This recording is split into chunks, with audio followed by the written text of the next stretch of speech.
Hello viewers, welcome to Medical Coding Only YouTube channel. இந்த வீடியோல chapter specific guideline தான் பார்க்க போறோம். part 10 இது வந்து.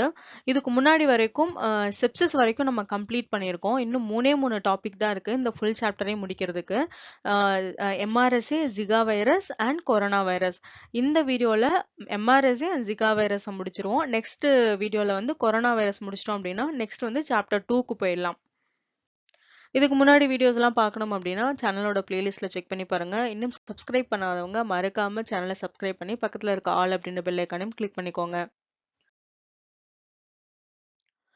கைட்லைனுக்கு போறதுக்கு முன்னாடி அது ரிலேட்டடான MRSA அண்ட் MSSA அப்படின்னா என்னங்கிற இன்ஃபர்மேஷன்ஸ் பார்த்துருவோம். மெத்திசிலின் ரெசிஸ்டன்ட் ஸ்டஃபைலோகாக்கஸ் ஆரியஸ் வந்து பாத்தீங்க அப்படின்னா MRSA, மெத்திசிலின் சசப்டபிள் ஸ்டஃபைலோகாக்கஸ் ஆரியஸ் அப்படின்னு பாத்தீங்கன்னா அது MSSA. இது வந்து பாத்தீங்கன்னா இந்த ரெண்டுமே ஸ்டஃபைலோகாக்கஸ் இன்ஃபெக்ஷனோட டைப். யூஸ்வலா ஸ்டஃபைலோகாக்கஸ் வந்து எப்படி ட்ரீட்மெண்ட் பண்ணுவாங்க அப்படின்னா ஆன்டிபயோட்டிக்ஸ் கொடுத்து தான் வந்து ட்ரீட்மெண்ட் பண்ணுவாங்க. ஏன்னா இந்த ஸ்டஃபைலோகாக்கஸ் அப்படிங்கிறதே வந்து ஒரு பாக்டீரியல் இன்ஃபெக்ஷன். ஓகேங்களா, நல்லா ஞாபகம் வச்சுக்கோங்க. ஸ்டஃபைலோகாக்கஸ் அப்படிங்கிறது வந்து ஒரு பாக்டீரியல் இன்ஃபெக்ஷன். அந்த பாக்டீரியல் இன்ஃபெக்ஷனை குணப்படுத்துறதுக்காக ஆன்டிபயோட்டிக் கொடுப்பாங்க. அது ஆன்டிபயோட்டிக்ங்கிறது வந்து ஒரு மருந்து, ட்ரக் கொடுப்பாங்க. அந்த ஆன்டிபயோட்டிக்கு இந்த ஸ்டெஃபைலோகாக்கஸ் வந்து எப்படி ரியாக்ட் பண்ணுது, அது வந்து இந்த ஆன்டிபயோட்டிக்கு ஏத்துக்கிட்டு குணமடையுதா, இல்ல அந்த ஆன்டிபயோட்டிக் அடங்காம அதுக்கு எதிர்த்து குணமடையாம இன்னும் எதிர்ப்பு சக்தி அதிகமா வளர்த்துக்கிட்டு வருதா அப்படிங்கறத பொறுத்து ரெண்டு டைப்பா பிரிக்கிறாங்க. அந்த ரெண்டு டைப் தான் பாத்தீங்கன்னா இந்த MRSA, MSSA. ரெசிஸ்டன்ட் அப்படிங்கிறதுக்கு வந்து நான் உங்களுக்கு மீனிங் சொல்லிடுறேன். ஒரு விஷயத்துக்கு ரெஸ்பாண்ட் பண்ணாம இருக்கிறது, அடங்காம இருக்கிறது, இல்ல எல்லாத்தையும் தாங்கிக்கிட்டு அழியாம இருக்கிறது, அந்த மாதிரிலாம் வந்து கொஞ்சம் ரெசிஸ்டன்ட்க்கு மீனிங். ஒரு எக்ஸாம்பிள் அப்படின்னா நீங்க இந்த பெயிண்ட் விளம்பரத்துல எல்லாம் பாத்தீங்க அப்படின்னா இந்த பெயிண்ட் உங்க வீட்டுக்கு வெளியில போட்டீங்க அப்படின்னா வந்து இது வந்து மழைக்கு, வெயிலுக்கு எல்லாத்துக்குமே ரெசிஸ்டண்டா இருக்கும் அப்படின்னு சொல்றாங்க. அப்படின்னா என்னன்னா ஈஸியா மழையாலேயோ வெயிலாலேயோ இது தாக்கப்படாது, அதையெல்லாம் எதிர்த்துக்கிட்டு நல்லா உறுதியா இருக்கும், அந்த கலர் போகாம உங்களுக்கு அப்படியே தான் இருக்கும் அப்படின்னு சொல்லுவாங்க இல்லைங்களா. ஸோ அதுதான் வந்து ரெசிஸ்டன்ட். இப்போ ஒரு பேஷண்ட்டுக்கு ஸ்டஃபைலோகாக்கஸ் இன்ஃபெக்ஷன் வந்துருச்சு அப்படின்னு பாக்குறாங்க. பார்த்துட்டு அவங்களுக்கு ஆன்டிபயோட்டிக்ஸ் கொடுக்குறாங்க. அந்த ஆன்டிபயோட்டிக்ஸ் கொடுத்து அந்த ஆன்டிபயோட்டிக்ஸுக்கு அந்த ஸ்டஃபைலோகாக்கஸ் இன்ஃபெக்ஷன் வந்து என்ன சொல்றது, ரெஸ்பாண்ட் பண்ணாம, அதாவது சாகாம, இன்னும் நல்லா அப்படியே ரெஸ்பாண்ட் பண்ணாம அப்படியே எதிர்த்து அதே மாதிரியே இருக்கு, அதை கொல்ல முடியல, கில் பண்ண முடியல அப்படிங்கிறது தான் வந்து மெத்திசிலின் ரெசிஸ்டன்ட் ஸ்டஃபைலோகாக்கஸ் ஆரியஸ் அப்படிங்கிறாங்க. அதான் MRSA. ஒருவேளை அந்த ஆன்டிபயோட்டிக்கு அந்த ஸ்டஃபைலோகாக்கஸ் இன்ஃபெக்ஷன் வந்து ரெஸ்பாண்ட் பண்ணிருச்சு அப்படின்னா அதுதான் MSSA அப்படிங்கிறாங்க. ஃபர்ஸ்டா பார்க்க போற கைட்லைன் வந்து பாத்தீங்கன்னா MRSA கோட் வந்து எப்படி செலக்ட் பண்ணணும், அப்புறம் சீக்வன்சிங் எப்படி பண்ணணும் அப்படிங்கிறது தான். அதுல ஏ கைட்லைன் பார்க்கலாம், combination code for MRSA infection. அதாவது எப்பயுமே ஒரு பேஷண்ட்டுக்கு ஒரு இன்ஃபெக்ஷன் இருக்கு அப்படின்னு கண்டுபிடிச்சிருக்காங்க, அந்த இன்ஃபெக்ஷன் வந்து டியூ டு MRSA அப்படின்னு கண்டுபிடிச்சிருக்காங்க அப்படின்னா காம்பினேஷன் கோட் வந்து அவைலபிளா இருந்துச்சு அப்படின்னா கண்டிப்பா நீங்க காம்பினேஷன் கோட் தான் கொடுக்கணும் அப்படின்ற மாதிரி தான் சொல்லியிருக்காங்க. அதாவது ஒரு பேஷண்ட்டுக்கு வந்து செப்சிஸ் இருக்கு, அந்த செப்சிஸ் வந்து டியூ டு பாக்டீரியானால, அதாவது பாக்டீரியல் செப்சிஸ். அது என்ன பாக்டீரியான்னு கண்டுபிடிச்சிருக்காங்க அப்படின்னு பாத்தீங்கன்னா MRSA. சோ இந்த கேஸ்ல நீங்க என்ன பண்ணணும் அப்படின்னா எப்பவுமே காம்பினேஷன் கோடு தான் நீங்க கொடுக்கணும். அதாவது A41.02 நீங்க புக்ல போய் தேடினீங்கன்னா இந்த கோடு உங்களுக்கு கிடைக்கும், மனப்பாடம் பண்ண வேண்டாம். Sepsis due to MRSA. So இந்த கோடு நீங்க கொடுக்கணும். அதே மாதிரி தான் இன்ஃபெக்ஷன் நிமோனியாவுக்கும். இப்போ அந்த பேஷண்ட் வந்து MRSA பாக்டீரியானால நிமோனியா வந்திருக்கு அப்படின்னா J15.212 இந்த combination pneumonia due to MRSA, இந்த காம்பினேஷன்ல இந்த ரெண்டுமே இருக்கிற மாதிரி கோட் நமக்கு அவைலபிளா இருக்கு. அதனால இந்த கோட் தான் நம்ம கொடுக்கணும். அதை விட்டுட்டு செப்சிஸ் தனியாவும் MRSA B சீரிஸ் கோடு பாருங்க, B95.62 MRSA குரிய B சீரிஸ் கோடு. மேக்ஸிமம் ஒரு செட் ஆஃப் கோட் வந்து இந்த மாதிரி பாக்டீரியல் இன்ஃபெக்ஷன் எல்லா இன்ஃபெக்ஷனுக்குமே மேக்ஸிமம் வந்து இந்த B சீரிஸ் கோட்ஸ் அவைலபிளா இருக்கும். அந்த கோடு எப்படி முடியும்னு பார்த்தீங்கன்னா காஸ் ஆஃப் டிசீஸ் இல்ல கிளாசிஃபைடு எல்ஸ்வர் அப்படின்னு காம்பினேஷன் கோடு இல்லாத டைமிங்ல எல்லாம் வந்து இந்த மாதிரி B சீரிஸ்ல வந்து நம்ம எக்ஸ்ட்ரா ஒரு கோடு கொடுப்போம். இந்த மாதிரி அந்த பாக்டீரியல் காஸ் பண்ணா அந்த பாக்டீரியாவோட கோட்ஸ் வந்து தனியா கொடுக்கறதுக்காக இந்த மாதிரி B சீரிஸ்ல கொடுப்போம். ஸோ நீங்க அந்த மாதிரி தனித்தனியா கொடுக்காம காம்பினேஷன்ல நீங்க கொடுக்கணும் அப்படின்னு சொல்லி இங்க மென்ஷன் பண்ணிருக்காங்க. சேம் கைட்லைன் தான், நம்ம ஆல்ரெடி காம்பினேஷன் கோட்ஸ் வந்து கொடுக்கறத பத்தி நம்ம பார்த்திருக்கோம். அதே மாரி இப்போ இந்த மாரி MRSA கூட சேர்த்து உங்களுக்கு காம்பினேஷன் கோடு. இப்போ வந்து உங்களுக்கு ஒரு டவுட் வரலாம். எது எதுக்கெல்லாம் நம்ம MRSA குடுக்கணும், சேர்த்து கோடு வரும், எது எதுக்கெல்லாம் கோட் வராதுன்னு நமக்கு கண்டிப்பா தெரியாது ஆப்வியஸா. நம்ம என்ன பண்ணணும் அப்டின்னா, ஆஸ் யூசுவல் சொல்ற மாரி ICD-10-CM புக்ல போயிட்டு அந்த இன்ஃபெக்ஷன் எடுங்க. இன்ஃபெக்ஷனா என்ன செப்சிஸோ, நிமோனியாவோ ஏதோ இந்த மாரி ஒரு என்ன அந்த இன்ஃபெக்ஷனோ அந்த கோடு எடுத்துட்டு, அதுக்கு கீழ டியூ டூ ஆர்கானிசம். அது பாக்டீரியாவா, வைரலா அப்படின்னு நம்ம பார்ப்போம். அதே மாரி நீங்க செக் பண்ணி பாருங்க. அதுக்கு கீழ வந்து ரெஸ்பெக்டிவ் ஆர்கானிசம். அந்த பாக்டீரியாவோட நேமோ, இல்ல அந்த வைரஸோட ஸ்பெசிஃபிக் நேமோ இருந்துச்சு அப்படின்னா, அந்த காம்பினேஷன் கோடு நம்ம கண்டிப்பா குடுப்போம். அப்படி இல்லாட்டி அதர் ஸ்பெசிஃபைட் கோடு குடுத்துட்டு, அதர் பாக்டீரியல் இன்ஃபெக்ஷன் அந்த இன்ஃபெக்ஷனுக்குரிய கோடு குடுத்துட்டு, இந்த பி சீரியஸ் கோட்ல இருந்து நம்ம ஒரு கோடு எடுத்து குடுப்போம். இதே தான் இந்த ஜெனரல் கைட்லைன் அந்த இதுல இருக்கிறது தான் இப்ப இதுல வந்து உங்களுக்கு அப்ளிகபிள் அப்படியே தான் ஆகும். எந்த பெருசா மாற்றங்களும் இல்ல. இதுல வந்து நீங்க ஐசிடி புக்குக்கு கீழ பார்க்கும்பொழுது சி அப்படின்ட்டு ஒரு நோட்ஸ் குடுத்திருக்காங்க.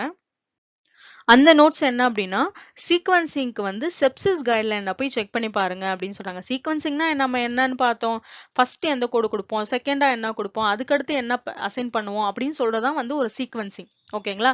சோ அதுக்கு வந்து நீங்க செப்சிஸ் கைட்லைன் பாருங்க அப்படின்னு சொல்லியிருக்காங்க. இதுக்கு முன்னாடி தான் நம்ம வந்து செப்சிஸ் கைட்லைன் பார்த்தோம். சோ ஒரு பேஷண்ட் இந்த மாதிரி இன்ஃபெக்ஷனோட வராங்க அப்படின்னா, அவங்களுக்கு அந்த இன்ஃபெக்ஷன் கோட் தான் செப்சிஸ் கோட் ஃபர்ஸ்ட் குடுப்போம். அதுக்கப்புறமேட்டுக்கு சிவியர் செப்சிஸ். பேஷண்ட்டுக்கு வந்து ஷாக் இருந்துச்சு அப்படின்னா வித் ஷாக்னு குடுப்போம். இல்லாட்டி வித்தவுட் ஷாக். அதுக்கப்புறமேட்டுக்கு அந்த இன்ஃபெக்ஷனோட காம்பினேஷன் கோட் வந்துச்சு அப்படின்னா, அந்த ரெண்டும் சேர்த்து அப்படி இந்த மாதிரி காம்பினேஷன் கோட் ஃபர்ஸ்ட் குடுப்போம். அப்படி இல்லாட்டி பி சீரிஸ் கோட் குடுப்போம். பட் இந்த நம்ம MRSA கைட்லைன் பார்க்கறதுனால நம்ம என்ன எப்படி குடுக்கணும் அப்படின்னா, ஃபர்ஸ்ட் இந்த ஒருவேளை செப்சிஸ் கேஸா இருந்தா, அதுக்காக தான் அட்மிஷன் ஆகுறாங்க அப்படின்னா, A41.02 இந்த செப்சிஸ் டியூ டு MRSA அத ஃபர்ஸ்ட் குடுப்போம். அடுத்தடுத்து வந்து ரெஸ்பெக்டிவ் கோட்ஸ் குடுப்போம். லோக்கலைஸ்ட் இன்ஃபெக்ஷன்லாம் குடுப்போம். அதுக்கப்புறம் ஏதாவது ஆர்கன் ஃபெயிலியர் அந்த மாதிரிலாம் இருந்துச்சு அப்படின்னா, அத அடுத்து குடுப்போம் அடுத்தடுத்து. ஸோ அந்த மாரி தான் வந்து சீக்வென்சிங் இதுல குடுக்கணும். ஸோ இந்த பி கைட்லைன் என்ன சொல்றாங்கன்னா, other quotes for MRSA infection. ஆக்சுவலா இந்த கைட்லைன்லயே நான் அவசர குடுக்க மாரி ஃபர்ஸ்ட் கைட்லைன்லயே சொல்லிட்டேன். ஏன்னா அப்பதான் ஒரு கோரிலேட்டா உங்களுக்கு வந்து அத அண்டர்ஸ்டாண்ட் பண்ணிக்க முடியும் அப்படிங்கிறதுக்காக கான்செப்ட்டுக்காக நான் சொல்லிட்டேன். இந்த கைட்லைன்ல என்ன சொல்லியிருக்காங்க அப்படின்னு சொல்லி பார்த்தீங்கன்னா, ஒருவேளை அந்த மாரி காம்பினேஷன் கோடு வராத பட்சத்துல என்ன பண்ணணும்னா, அந்த இன்ஃபெக்ஷன ஃபர்ஸ்ட் நீங்க கோட் பண்ணிட்டு, அதுக்கப்புறம் அந்த பி சீரியஸ் கோட்ல இருந்து நீங்க ஒரு கோட் குடுங்க அப்படின்னு சொல்லியிருக்காங்க. ஃபார் எக்ஸாம்பிள் இப்ப இந்த யூரினரி ட்ராக் இன்ஃபெக்ஷன் கூட அதாவது பேஷண்ட் வந்து யூரினரி ட்ராக் இன்ஃபெக்ஷன் வராங்க. அந்த யூரினரி ட்ராக் இன்ஃபெக்ஷன் வந்து டியூ டு MRSA. இப்போ நீங்க யூரினரி ட்ராக் இன்ஃபெக்ஷனுக்கு கோட் எடுக்கும்போது இதுக்கு காம்பினேஷன் கோட் வந்து புக்ல வரல. இது இருக்காது ஆக்சுவலா. அதனால யூரினரி ட்ராக் இன்ஃபெக்ஷனை ஃபர்ஸ்ட் நீங்க கோட் பண்ணிட்டு அதுக்கப்புறம் இந்த பி சீரிஸ் கோட வந்து நீங்க எக்ஸ்ட்ரா கோட் பண்ணுங்க அப்படின்னு சொல்றாங்க. ஒருவேளை அந்த பேஷண்ட்டுக்கு வந்து ரெசிஸ்டன்ட் டு பென்சிலின் இருந்துச்சு அப்படின்னா எக்ஸ்ட்ரா அந்த கோடு நீங்க ஜி கோட் வந்து ஆட் பண்ணாதீங்க அப்படின்ற மாதிரி சொல்லியிருக்காங்க. இது ஜஸ்ட் ஞாபகம் வச்சுக்கோங்க. ஒண்ணுமே இல்ல. காம்பினேஷன் கோட் இருந்துச்சு அப்படின்னா ரெண்டும் சேர்த்து காம்பினேஷன் கோட் குடுப்போம். இல்லாத பட்சத்துல ஃபர்ஸ்ட் இந்த இன்ஃபெக்ஷனை குடுத்துட்டு அதுக்கு அடுத்து வந்து இந்த பி சீரிஸ் கோட் MRSA கூட தனியா குடுக்குறோம். அவ்வளவுதான். நெக்ஸ்ட் வந்து MRSA, MSSA காலனைசேஷனை வந்து எப்படி கோட் பண்ணும் அப்படின்னு சொல்லியிருக்காங்க. காலனைசேஷன் அப்படின்னா என்ன அப்படின்னா, இங்க தேர்ட் லைன்ல கொடுத்திருக்காங்க. ஒரு ஒருத்தவங்களோட பாடியில இந்த MRSA, MSSA வந்து பாசிட்டிவா இருக்கும். அவங்க உடம்புல இருக்கும், பிரசன்ட் ஆகிருக்கும். ஆனா அவங்களுக்கு எந்தவித நோயையும் உண்டு பண்ணியிருக்காது. அந்த MRSA, MSSAனால எந்தவித இன்ஃபெக்ஷனும் அவங்களுக்கு நோயும் டிசீஸும் வந்திருக்காது. அப்படி வராம அதுதான் வந்து காலனைசேஷன் அப்படின்னு சொல்லி சொல்றாங்க. இந்த மாரி இந்த காலனைசேஷன் மட்டும் இருக்கிறத வந்து எப்படி வந்து ப்ரொவைடர் வந்து டாக்குமெண்ட் பண்ணுவார். ப்ரொவைடர்னா பிசிஷியன் டாக்டர் வந்து எப்படி வந்து சார்ட்ல சொல்லியிருப்பாங்க அப்படின்னு பார்த்தீங்கன்னா, just MRSA screen positive, MRSA nasal swab positive, MRSA colonisation அந்த மாதிரிலாம் வந்து வேர்ட்ஸ்ல கொடுத்துருப்பாங்க. ஓகேங்களா? அப்படி கொடுத்துருந்தாங்க அப்படின்னா இந்த ஜி சீரிஸ் கோடை வந்து நம்மளை கொடுக்க சொல்றாங்க. அதாவது இன்ஸ்டெட் ஆஃப் நம்ம பி சீரிஸ் கொடுப்போம் இல்லைங்களா? அப்படி இல்லாட்டி காம்பினேஷன் கோடு வந்து நம்ம கொடுப்போம் இல்லைங்களா? இன்ஃபெக்ஷன் கோடு அந்த மாதிரிலாம் எதுவுமே கொடுக்காதீங்க. ஜஸ்ட் காலனைசேஷனுக்குன்னு எடுத்துக்கிட்டீங்கன்னா இந்த ஜி சீரிஸ் கோடு மட்டும் கொடுங்க அப்படின்னு சொல்லியிருக்காங்க. இங்க Z22.322 அப்படின்னு பாத்தீங்கன்னா கேரியர் ஆர் சஸ்பெக்டட் கேரியர். ஓகேங்களா? கேரியர் அப்படின்னா என்னன்னா அவங்க உடம்புக்குள்ள அது இருக்கு, அதை அவங்க கேரி பண்ணிட்டு இருக்காங்க அப்படின்னு சொல்லுவாங்க. ஸோ அது carrier or suspected carrier of MRSA. Z22.321 அப்படின்னா என்னன்னா carrier or suspected carrier of MSSA. So இந்த ரெண்டு கோடும் தான் அப்ராப்ரியேட் கோட் டு அசைன் அப்படின்ற மாதிரி சொல்லியிருக்காங்க. ஸோ கடைசி 3 லைன்ல என்ன சொல்லியிருக்காங்கன்னு பார்த்தீங்கன்னா, காலனைசேஷன் வந்து என்னன்னா, ஒரு ஒரு டிசீஸோட இண்டிகேஷன் கிடையாது. அதாவது ஒரு நோய் கண்டிப்பா வரணும் அப்படின்னு அவசியம் கிடையாது. காலனைசேஷன் இருக்கு அப்படின்னா, ஜஸ்ட் அது ஒரு காலனைசேஷனா ஒரு பாசிட்டிவ் பாக்டீரியா அவங்க உடம்புல இருக்கு அப்படிங்கிறது மாரி ஒரு பாசிட்டிவ் ரிசல்ட் தானே ஒழிய, அப்படி இருந்துச்சு காலனைசேஷனா இருந்துச்சு அப்படின்னா, கண்டிப்பா அவங்களுக்கு நோய் வந்தே ஆகணும் அப்படின்ற அவசியம் கிடையாது. ஆ ஒருவேளை அப்படி ஏதாவது கண்டிஷன் இருந்துச்சு, பேஷண்ட்டுக்கு ஒரு வேளை இருக்கு அப்படின்னா, அத வந்து கண்டிப்பா ப்ரொவைடர் அப்படின்னா யாரு? பிசிஷியன் வந்து டாக்டர். ப்ரொவைடரு, பிசிஷியனு, இந்த டாக்டர் இது எல்லாமே ஒண்ணு தான். ஓகேங்களா? ஸோ அவரு வந்து இத டாக்குமெண்ட் பண்ணியிருக்கணும். ஆமா, இந்த பேஷண்ட்டுக்கு வந்து இந்த மாரி இன்ஃபெக்ஷன் இருந்துச்சு. அந்த இன்ஃபெக்ஷன்னால வந்து ஒரு டிசீஸ் வந்துச்சு. இன்ஃபெக்ஷியஸ் டிசீஸ் வந்துச்சு. அப்படின்ற மாரி வந்து டாக்குமெண்ட் பண்ணியிருக்கணும் அப்படின்ற மாரி சொல்லியிருக்காங்க. இது ஒண்ணும் பெரிய மேட்டர் இல்ல. நம்ம மேல பார்த்தது தான். அவங்களுக்கு வந்து பாசிட்டிவா இருந்துச்சு அப்படின்னா, ஜஸ்ட் காலனைசேஷனா இருக்கு அப்படின்னா, கோட் பண்ணுங்க. ஆம், அதுக்கப்புறம் ஒருவேளை ஏதாவது இன்ஃபெக்ஷன் அந்த மாரி இருந்துச்சுன்னா, பிசிஷியனே கண்டிப்பா டாக்குமெண்ட் பண்ணுவாரு. அவரு தான் பண்ணியிருக்கணும். பண்ணியிருந்தா தான் நம்ம கோட் பண்ண முடியும். அவ்வளவுதான். ஓகே. இப்போ எம்ஆர்எஸ்ஏ காலனைசேஷனும், இன்ஃபெக்ஷனும் சேர்ந்தாப்படி இருக்கு அப்படின்னா, அது எப்படி கோட் பண்ணணும் அப்படின்னு பார்த்தீங்கன்னா, ஆ நீங்க அந்த காலனைசேஷனுக்குரிய சீரிஸ் கோடும் கோட் பண்ணலாம். அந்த கேரியர் ஆஃப் சஸ்பெக்டட் அந்த கோடும் கோட் பண்ணலாம். அது வந்து காலனைசேஷனுக்கு. இன்னொன்னு இன்ஃபெக்ஷனுக்குரிய கோடும் நீங்க எம்ஆர்எஸ்ஏ இன்ஃபெக்ஷனுக்குரிய கோடும் நீங்க கோட் பண்ணலாம். 2மே சேர்த்தாப்படி கோட் பண்ணலாம் அப்படின்னு இந்த கைட்லைன்ல சொல்றாங்க. ஸோ இதோட எம்ஆர்எஸ்ஏ அண்ட் எம்எஸ்எஸ்ஏ கைட்லைன் வந்து முடியுது. இது வந்து டக்குன்னு ஒரு நட்ஷெல்லா உங்களுக்கு சொல்லணும் அப்படின்னு பார்த்தீங்கன்னா, இதுல 4 கைட்லைன் தான் இருக்கு. ஃபர்ஸ்ட் கைட்லைன் வந்து பார்த்தீங்க அப்படின்னா, எம்ஆர்எஸ்ஏ அண்ட் அந்த எம்ஆர்எஸ்ஏனால வந்த இன்ஃபெக்ஷியஸ் டிசீஸ் இது 2க்கும் காம்பினேஷன் கோடு இருந்துச்சு அப்படின்னா, கண்டிப்பா நீங்க காம்பினேஷன் கோடு தான் குடுக்கணும். தனித்தனியா நீங்க குடுக்கக்கூடாது அப்படின்னு சொல்லியிருக்காங்க. செகண்ட் கைட்லைன் வந்து பார்த்தீங்க அப்படின்னா, காம்பினேஷன் கோடு வரல, காம்பினேஷன் கோடு இல்ல அப்படிங்கிறது பட்சத்துல நீங்க 2யும் தனித்தனியா குடுத்துக்கலாம். லைக் யூடிஐ ஃபர்ஸ்ட் கோடு குடுத்துட்டு, அதுக்கப்புறமேட்டுக்கு அந்த பி சீரிஸ் கோடு வந்து நீங்க குடுத்துக்கலாம். அடுத்து தேர்ட் கைட்லைன் வந்து பார்த்தீங்க அப்படின்னா, எம்ஆர்எஸ்ஏ அண்ட் எம்எஸ்எஸ்ஐ காலனைசேஷன வந்து எப்படி கோட் பண்ணணும் அப்படின்னு சொல்லியிருக்காங்க. காலனைசேஷன் அப்படிங்கிறது வந்து காலனைசேஷன் இல்லாட்டி அந்த கேரி பண்றது அப்படின்னா என்னன்னா, ஜஸ்ட் அவங்க உடம்புல அந்த எம்ஆர்எஸ்ஏ, எம்எஸ்எஸ்ஏ வந்து காலனைசேஷன் பாசிட்டிவ் அப்படின்னு தான் இருக்கும். அதனால அது வந்து இன்ஃபெக்ஷன் கிடையாது. ஸோ வந்து நீங்க Z சீரிஸ் கோடு அதாவது சீரிஸ் அது வந்து ஜீன்னு சொல்லுவாங்க.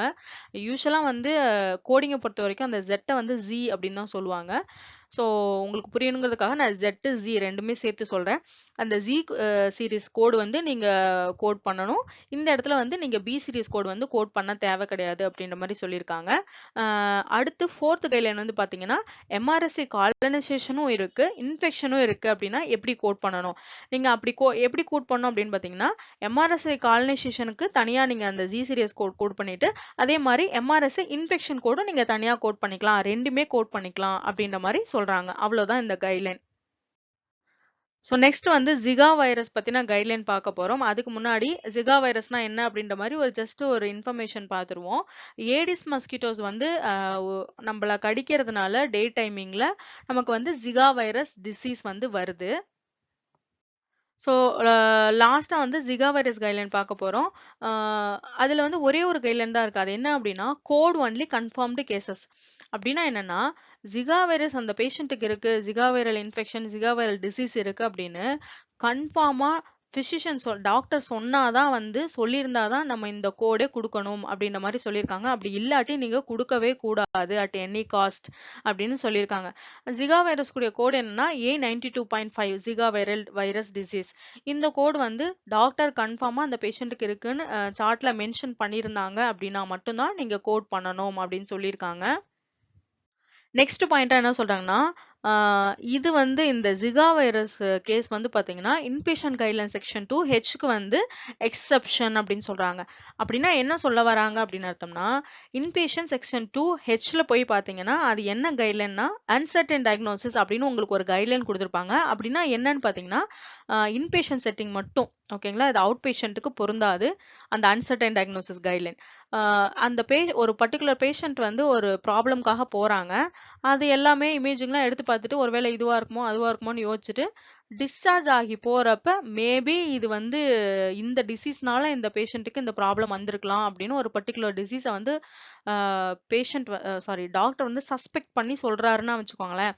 ஒருவேளை இந்த டிசீஸ்னால தான் இவங்களுக்கு இந்த ப்ராப்ளம் வந்திருக்கும் அப்படின்னு சொல்றாருன்னா வச்சுக்கோங்களேன். இன்பேஷண்ட் செட்டிங்ல மட்டும் அதுவும் டிஸ்சார்ஜ் ஆகுறப்ப மட்டும் அந்த மாதிரி சஸ்பெக்டட் கண்டிஷன்ஸை வந்து நம்ம கன்ஃபார்ம் கண்டிஷனா கோட் பண்ணிக்கலாம். ஓகேங்களா? ஆனா இந்த ஜிகா வைரஸை பொறுத்த வரைக்கும் நீங்க இன்பேஷண்ட்ல கூட அந்த மாதிரி சஸ்பெக்டட் கண்டிஷனா ஒருவேளை ஜிகா வைரஸா இருக்கலாம் அப்படின்னு டாக்டர் சொல்லியிருந்தா கூட at the time of discharge மட்டும்தான் சொல்லியிருந்தா கூட அப்ப கூட நீங்க எடுக்கக்கூடாது. கன்ஃபார்மா சொல்லியிருந்தா தான் நீங்க எடுக்கணும். அது இன்பேஷண்ட் செட்டிங்கா இருந்தாலும் அவுட் பேஷண்ட் செட்டிங்கா இருந்தாலும். அதனாலதான் அந்த அன்சர்டன் டயக்னோசிஸ்க்கு ஹெச்சுக்கு இது எக்ஸப்ஷன் சொல்றாங்க. அதாவது விதிவிலக்கு. அந்த அன்சர்டன் டயக்னோசிஸ்க்கு இந்த ஜிகா வைரஸ் வந்து பொருந்தாது. இது கண்டிப்பா நீங்க வந்து டாக்டர் கன்ஃபார்ம் பண்ணா தான் கோட் பண்ணணும் அப்படின்ற மாதிரி சொல்லியிருக்காங்க. ஸோ இந்த தேர்ட் பேராகிராஃப்ல என்ன சொல்றாங்க அப்படின்னா, இந்த மோட் ஆஃப் டிரான்ஸ்மிஷன் எப்படி இருந்தாலும் பரவாயில்ல, டாக்டர் கன்ஃபார்ம் அப்படின்னு சொல்லிட்டாங்கன்னா நீங்க கன்ஃபார்மா கோட் பண்ணிக்கோங்க ஜிகா வைரஸ் அப்படின்ற மாதிரி சொல்லியிருக்காங்க. ஓகே, நெக்ஸ்ட் பாயிண்ட் வந்து பாத்தீங்க அப்படின்னா, ஒருவேளை பேஷண்ட்டுக்கு வந்து அந்த ஜிகா வைரஸ் கன்ஃபார்ம் பண்ணாம சஸ்பெக்டட், பாசிபிள், இந்த ப்ராபபிள் அப்படின்ற மாதிரி அன்சர்டன் வேர்ட்ஸ் எல்லாம் யூஸ் பண்ணி சொல்லியிருக்காங்க அப்படிங்கும்போது அப்போதைக்கு வந்து இந்த A92.5 அதுதான் ஜிகா வைரஸ் கோடு, அதை கொடுக்காம அதுக்கு பதிலா என்ன காரணத்துக்காக பேஷண்ட் அட்மிட் பண்ணியிருக்காங்களோ, ஃபீவர்க்கா, ரேஷ்க்கா, ஜாயிண்ட் பெயின், ஸோ இதெல்லாம் வந்து அந்த ஜிகா வைரஸ்க்கு கூடிய ஒரு ஜென்ரல் இன்ஃபெக்ஷன்ஸ்க்குரிய கைண்ட் ஆஃப் சிம்டம்ஸ். ஒரு இன்ஃபெக்ஷன் வந்துச்சுன்னா கண்டிப்பா காய்ச்சல் வரும், இல்லை அவங்களுக்கு ஒரு ஜாயிண்ட் பெயினோ இல்லை ஒரு ரேஷோ என்ன சிம்டம்காக அட்மிட் பண்ணாங்களோ அந்த சிம்டம்ஸை வந்து ஜஸ்ட் நீங்க ஃபர்ஸ்டா கொடுத்துருங்க. முதல்ல கொடுத்துருங்க, பிரின்சிபலோ பிரைமரியாவோ முதல் டயக்னோசிஸா கொடுத்துட்டு அதுக்கு அடுத்து வந்து இந்த contact with and exposure to Zika வைரஸ்ன்ற இந்த ஜி சீரிஸ் கோடு Z20.821 இந்த ஜி சீரிஸ் கோடு வந்து கொடுத்துக்கோங்க செகண்டரியா அப்படின்னு சொல்றாங்க. ஜிகா வைரஸை பொறுத்த வரைக்கும் ஷார்ட்டா சொல்லணும் அப்படின்னா டாக்டர் வந்து கண்டிப்பா அந்த பேஷண்ட்டுக்கு ஜிகா வைரஸ் இருக்கு அப்படின்னு கன்ஃபார்மா சொல்லியிருந்தாங்கன்னா கோட் பண்ணுவோம். அப்படி இல்லாட்டி கோட் பண்ண மாட்டோம். அது ஐபியா இருந்தாலும் சரி, ஓபியா இருந்தாலும் சரி. அதுக்கப்புறமேட்டுக்கு இன்னொரு பாயிண்ட் என்னன்னா, ஒருவேளை அந்த டாக்டர் வந்து இந்த பேஷண்ட்டுக்கு இருக்கலாம் அப்படின்னு சஸ்பெக்ட் பண்றாரு, ஒருவேளை இருக்கலாமோ அப்படின்னு சந்தேகப்படுறாரு அப்படின்னா அப்ப வந்து நம்ம கண்டிப்பா இது கன்ஃபார்ம் அப்படின்னு நமக்கு எடுத்துக்க முடியாது. ஸோ அந்த மாதிரி கோட் பண்ணாம என்ன காரணத்துக்காக வந்திருக்காங்களோ, ஃபீவரோ ரேஷோ என்ன ஒரு சிம்டம் இருக்கோ அந்த சிம்டம் கோட கோட் பண்ணிட்டு அதுக்கப்புறம் அந்த ஜி சீரிஸ் கோட வந்து நம்ம கோட் பண்ணுவோம். அவ்வளவுதான். நான் முன்னாடியே சொன்ன மாதிரி நெக்ஸ்ட் வீடியோ வந்து கொரோனா வைரஸ், அதோட அந்த சாப்டர் முடிஞ்சிருது. அடுத்து வந்து சாப்டர் 2க்கு போயிடலாம். உங்களுக்கு இந்த வீடியோ பிடிச்சிருக்கும்னு நான் நம்புறேன். உங்களுக்கு இந்த வீடியோ பிடிச்சிருந்துச்சுன்னா லைக், ஷேர் அண்ட் கமெண்ட் பண்ணுங்க. சேனலை சப்ஸ்கிரைப் பண்ணாதவங்க மறக்காம ப்ளீஸ் சேனலை சப்ஸ்கிரைப் பண்ணி உங்களோட சப்போர்ட் கொடுங்க. பக்கத்துல இருக்கிற ஆல் அப்படின்ற பெல் ஐக்கானையும் கிளிக் பண்ணிக்கோங்க. தேங்க்ஸ் ஃபார் வாட்சிங். See you in next video. Bye bye.